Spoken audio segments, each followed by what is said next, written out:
There's a truth the world learned the hard way. Armies can be massive. Navies can rule the seas. But if you lose the sky, you lose everything. 3 wars prove this beyond doubt. In each one, victory wasn't earned on the ground. It wasn't won at sea. It was decided thousands of feet above, where steel birds unleashed hell and changed the course of history forever. This is the story of how air power alone decided the fate of entire wars. January 17th, 1991, 2:38 a.m. Baghdad. The world's 4th largest army sits beneath a blanket of darkness. Saddam Hussein believes his forces are untouchable. He controls the ground. He has the numbers. He has the advantage. Then the sky opens up. F-117 Nighthawks, invisible to radar, slip through Iraqi air defenses like ghosts. Laser-guided bombs hit command centers with surgical precision. Communication networks collapse in minutes. This wasn't a battle. This was erasure. The F-117 Nighthawk wasn't just an aircraft. It was a revolution. Faceted surfaces, radar-absorbent coating, internal weapons bay, every angle designed to scatter enemy radar into nothingness. On radar screens, this 43,000-pound machine appeared smaller than a bird. Iraqi operators saw nothing until their bunkers exploded. Each Nighthawk carried 2 laser-guided bombs with pinpoint accuracy. They hit bridges, communication hubs, chemical weapons facilities, targets that had to be destroyed with 0 collateral damage. In Desert Storm, F-111s flew just 2% of total sorties, but struck 40% of strategic targets. Stealth wasn't an advantage, it was dominance.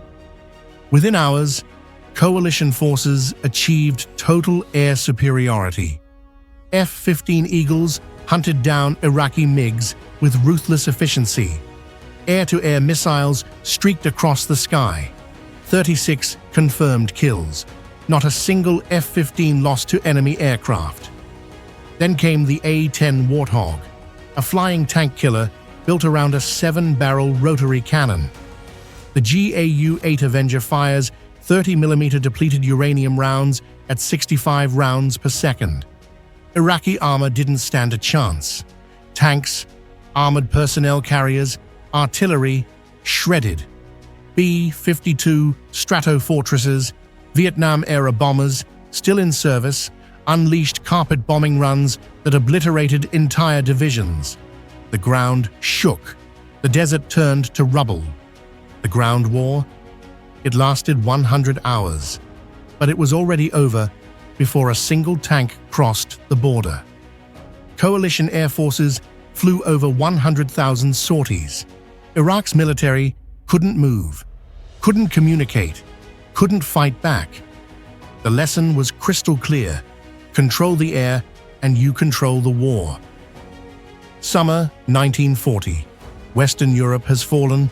France is gone. Norway, Belgium, the Netherlands, conquered. Hitler stands at the edge of the English Channel. One island remains, Britain. But there's a problem. To invade, Germany needs to own the skies.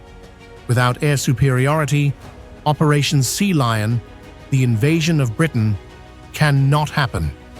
The Luftwaffe is unleashed. Wave after wave of bombers darken British skies. Hermann Göring promises Churchill's island will burn. But Britain has something Hitler didn't count on. The Supermarine Spitfire, elliptical wings, sleek fuselage, Rolls-Royce Merlin engine screaming at 1,000 horsepower. Top speed, 370 miles per hour. 8 Browning machine guns synchronized to fire through the propeller arc. It was beautiful. It was deadly. It was British engineering at its finest. But here's what most people don't know. The Hawker Hurricane destroyed more enemy aircraft during the Battle of Britain than the Spitfire. Tougher, easier to repair, more stable as a gun platform. While Spitfires hunted German fighters, Hurricanes tore apart bomber formations. And then there was Britain's secret weapon, radar. The chain-home system detected incoming German raids up to 100 miles away. For the first time in history, defenders knew exactly where the enemy was before they arrived. Pilots could scramble at the last moment, conserve fuel, strike with precision. It was the world's first integrated air defense network, and it changed everything. The Royal Air Force fought like hell, outnumbered, exhausted, but relentless. Pilots flew 4, 5, 6 missions a day. Some were teenagers, some never came home. Messerschmitt Bf-10-9s dueled with Spitfires at 25,000 feet.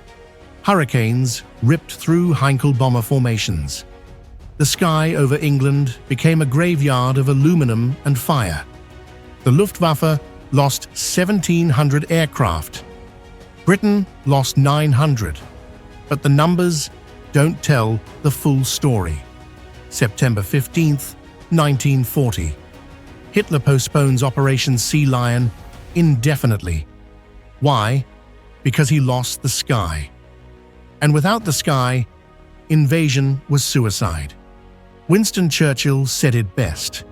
Never in the field of human conflict was so much owed by so many to so few.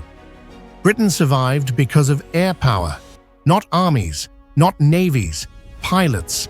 The Spitfire, the Hurricane, and the men who flew them saved a nation. June 5th, 1967. 7:45 in the morning. Israel is surrounded. Egypt, Syria, Jordan, all mobilizing for war. The Arab coalition has over 400 combat aircraft, massive tank divisions, hundreds of thousands of troops. Israel knows the odds. They know they can't win a long war, so they don't fight one. Instead, they launch Operation Focus. Israeli Mirage III fighters, French-built interceptors capable of Mach 2.2, scream across the Sinai at treetop level. So low, Egyptian radar can't track them. The plan is audacious. Strike every Egyptian airbase simultaneously. Destroy their air force on the ground before it can take off. Pilots had trained for months. Every target memorized. Every runway, every hangar, every fuel depot. 7:45 a.m. The first wave hits. Bombs tear through Egyptian runways. Concrete erupts. Aircraft explode while pilots are still running toward them. MiG-21s never even started their engines, are turned to scrap metal. Within 3 hours, the entire Egyptian Air Force is gone. But Israel doesn't stop. Syrian air bases, Jordanian air bases, eliminated. By noon, the Arab coalition has lost over 450 combat aircraft. Israeli losses? 19. The war lasts 6 days, but it's won in the first 3 hours. Without air cover, Arab tanks are sitting ducks. Israeli ground forces roll through the Sinai, the Golan Heights, the West Bank. No opposition from above, no cover, no chance. Egyptian armor divisions, trapped in the desert, are picked apart by Israeli aircraft. Syrian positions on the Golan Heights, bombed into submission. The Six-Day War didn't just prove that Israel had better pilots, though they did. It proved something bigger. If you lose the air in the first few hours, the rest of the war doesn't matter.